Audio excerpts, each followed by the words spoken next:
Check one, check.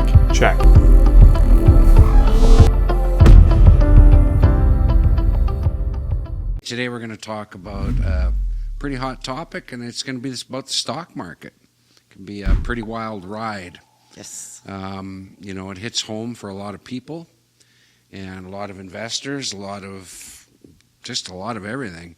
Mm-hmm. And let's talk about Nvidia real quick and how much that impacted the market here the other day. Mm-hmm. And it dropped by 17 points. Mm-hmm. Pretty. And then back up again, and then back down again. And pretty big. It was pretty wild for sure. Yeah. So. Mm-hmm. Market swings like that can make you feeling powerless, anxious, and questioning the decisions you've made. I guess the thing that we'd like to talk about today is maybe you can't control the markets, but you can control your mindset and how you approach, so how you're dealing with the market. Kind of like a resilience thing, how do you thrive in a market that's not doing so well? The easier question to answer is, how do you thrive when it is doing well? Well, that's easier, palatable, so to speak. But you're right. It is about the mindset, and you need to stay resilient in the noodle to be able to, to move forward. To move, to stay calm in the water, right? Because that market volatility, especially if you've got investments and you're playing the market, it can leave you nauseous. And it's not just about the numbers on the screen. It's about your entire portfolio is your goals, your dreams, everything you work towards, the cash you have, your retirement, right? Planning for retirement. Right. And it can be gut-wrenching when it's going up and down. When we're talking about market resilience, or just resilience in your mind, when you give yourself the permission to use the tool set that you have to control your thoughts and how that impacts you, and it's not just about the money all the time. It's about your well-being in your head. And I think what's really important is focusing on the present moment, because really all we have is right here, right now. Right. And when the markets fluctuate, we need to take a moment to pause. Right. Ask yourself, what do I know for sure right now? Exactly. Because if you're measuring your success and thriving in success, usually by a dollar, that's not always the case in your mind. You're in a lot of turmoil in that water. Agreed. So if you're, it's just my own opinion. It's an opinion of a lot of people, really. What's really sad is the financial crisis in 2008. Suicide rates went up in the U.S. and in Europe by 4.5%. And you know that suicide prevention is something that's extremely close to my heart. And I think it is absolutely tragic that that people saw no way out of that. And the highest hit age group was middle-aged men. Right. And we know that the suicide rate is higher in men anyway. And it's super unfortunate that we just don't have programs in place to support the suicide crisis, the mental health crisis. Let's be real, right? And I need to just kind of state that it's okay to feel anxious. It's okay to feel the fear. It's okay to feel the frustration. Those are emotions that can tie us to the money end of things. And in your mind, it doesn't shut off. So it's okay to have those emotional feelings, but what are you doing with those feelings when they present themselves? And this isn't just about market volatility. This is about everyday life. It is. Your job, your family, your neighbors, your community, and everything that you're involved in. So when those moments of anxiety creep in, what do you do with them? Like, how do you handle them so they're not controlling you, but you're actually controlling the feeling, the emotion, how you react, how you respond. Knee-jerk decisions, got to get out. Those types of questions, right? And if you're not glued together in a sense of being in control of your emotions, it can really wreak havoc on your mental health, your anguish, your body. You'll see it in your face. You know when somebody's not having a good day. You can see it. It's written The all stress. over. Yeah. Also speaking of your fears and your decisions that you make while you're under that emotional stress, and mindfulness, you got to focus on the present moment, right? You have to be present in your mind. It's what's happening right now, right here. Because market swings will do that. They'll go up and down. Always. They will. And what goes up always comes down. Right. So we got to remember to breathe deeply and just take a pause. Just take pause for a second and ask yourself, what do you know to be true right now in the present moment in your mind? If it's on a downswing, what's important right in this moment? Exactly. Right? Because Agreed. the market could have dipped while you were sleeping, chances are. With day traders, yeah. Yeah, day traders and things like that impact all those things. So it's really about being aware and recognizing when the stress and the greed and the panic start to creep in. I think you need to ask yourself, am I acting on emotion, or am I making a rational decision right now? Exactly. Because, the truth of the matter is markets are very volatile. So you have to have a strong stomach you for do. it, for sure. And what really matters when it comes down to it is your ability to stay the path or weather the storm, or however you want to verbalize that, with all your verbs and adjectives and nouns and pronouns and all that stuff. But what's going on in your mind? Right? How are you managing it? Right. So you have to be able to take the volatility of the market and make it calm. Right? And you can't change the market, but you can change how you react That's to right, that. 'cause It's like anything in life. Right. You can't change people, you can't change situations, No. but you can manage and change how you react to the situation. And that's where your inner strength really lies. Absolutely. Right? Something made you invest to begin with. That was a thought that you had to get in, right? So what are you doing with it once you're in? Don't let it own you. You know what else I find is quite helpful is journaling. I journal. I love journaling. I'm aware of that. I journal with my voice app on my phone, my voice memo app on my iPhone, and just give myself a little note, and then I hear it back. I do scribble on a notepad if I've got one handy or whatnot. Journaling is just getting the ideas out of your head onto paper, and it frees up space in your filing cabinet. It's cleansing. It's purging your mind. Yeah. But you know what's really unique about it for me when I do a voice memo and then I listen to it back and I hear myself say it, that makes it real. You know what I mean? Yeah. So it's come out of your head and it's verbalized. Yeah. So if you write it down on a page and you read it back and you go, "Ooh, that's not too pretty good," or that's a great idea, right? It's all right. So what do you think that some of the major causes are of a major market crash? What can that be? You know what? There's real world events that happen that affect the market, actually control the market sometimes in certain situations, and individuals or investors or you and I can't control those events. They are going to happen, and it will affect the financial market. It will. And like the big W word, the wars, right? The wars will absolutely put a market into a tailspin. Yes, you got to wait for them to bounce back.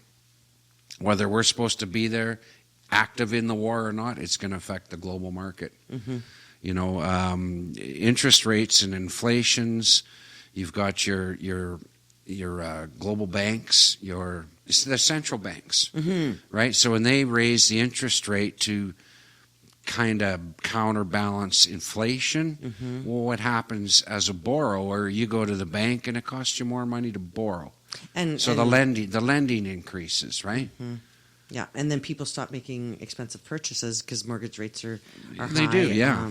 Vehicle rates are high, so they sit back and don't spend. I remember in the 80s, interest rate, the central banks, the lending rate was so high that my parents lost their house in the 80s. My dad lost a lot of money. And I was a teenager back then. And it was my first mortgage rate horrible. in 1989 was 18.5%. Yeah, that's ridiculous. It's insane. Uh-huh. I didn't have the mortgage back then, but it was like 6 or 7%, if I remember correctly.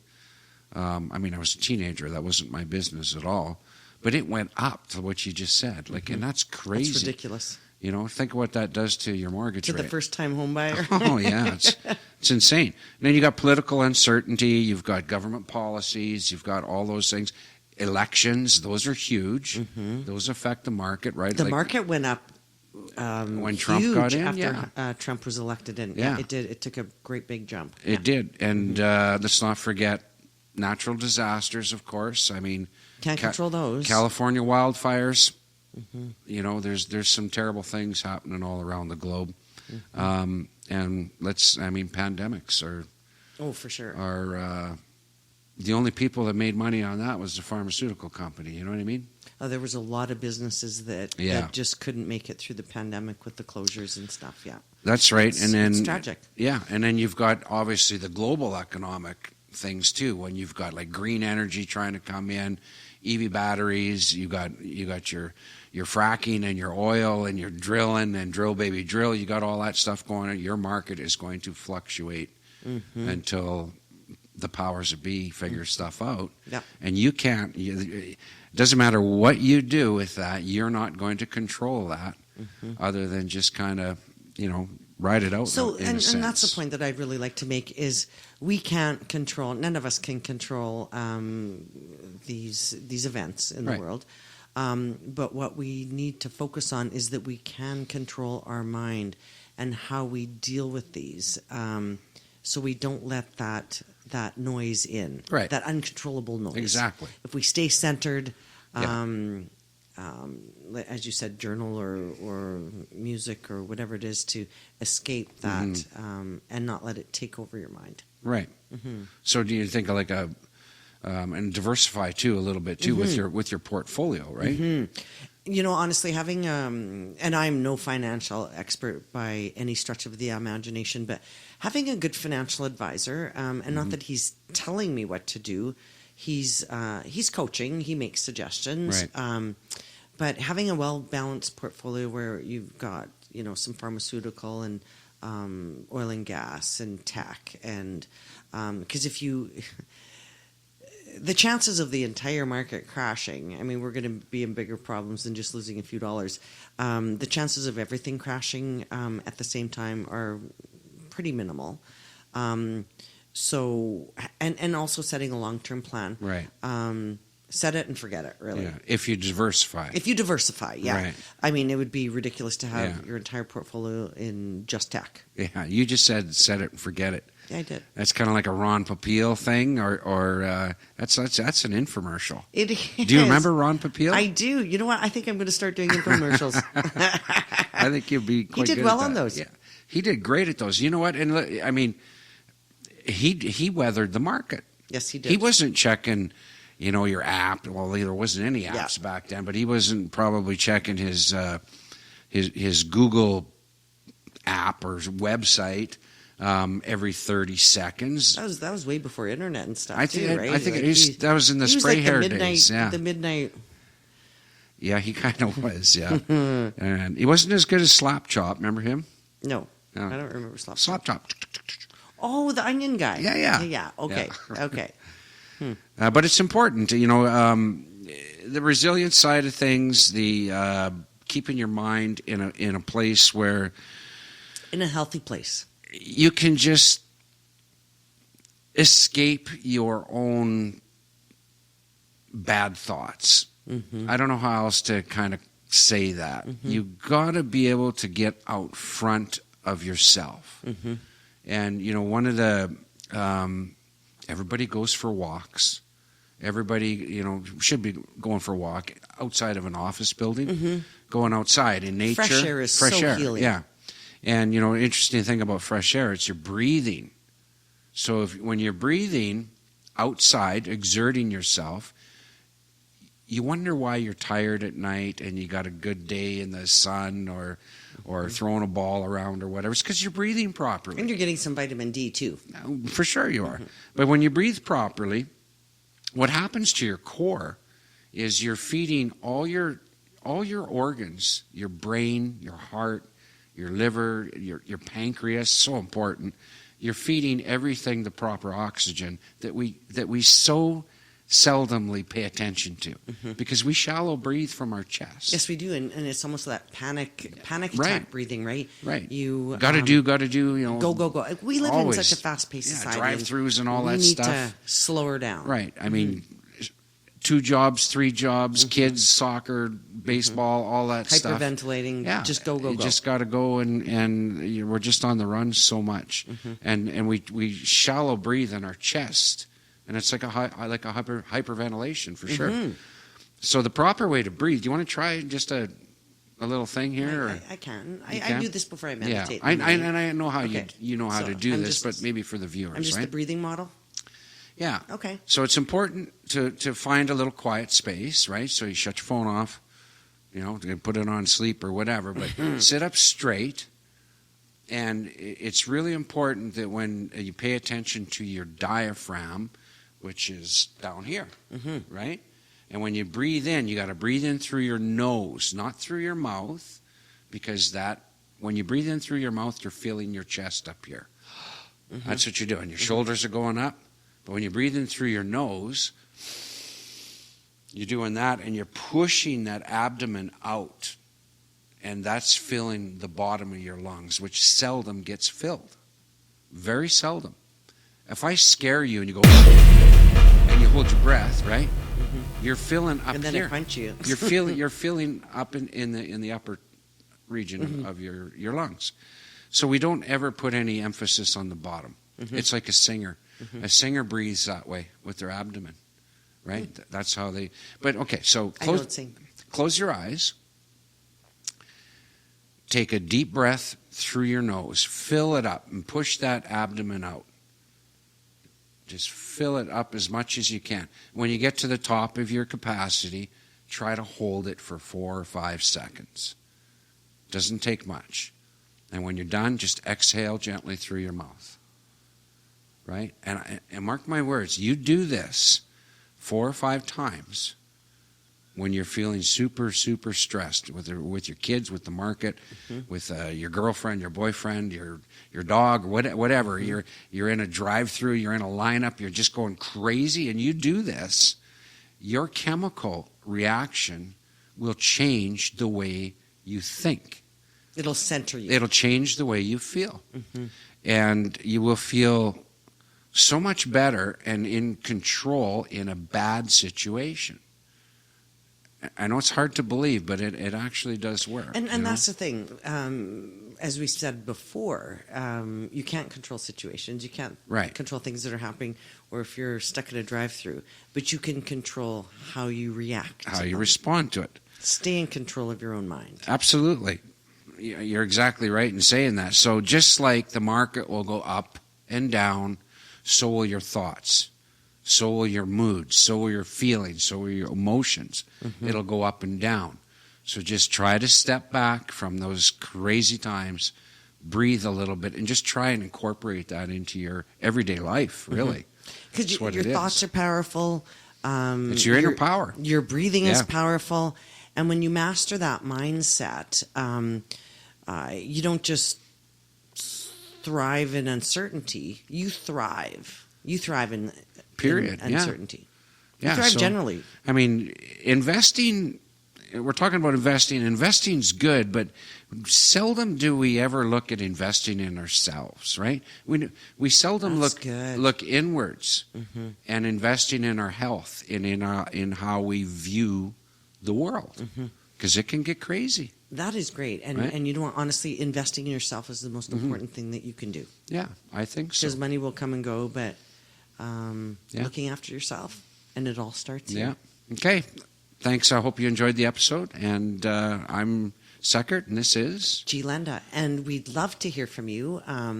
How do you manage the ebb and flow of the markets and the ebb and flow in your life? I mean, there's always stuff happening. Like, subscribe, and we'd love to hear from you. Yeah. How do you deal with it? See you later. And make sure to live your best life.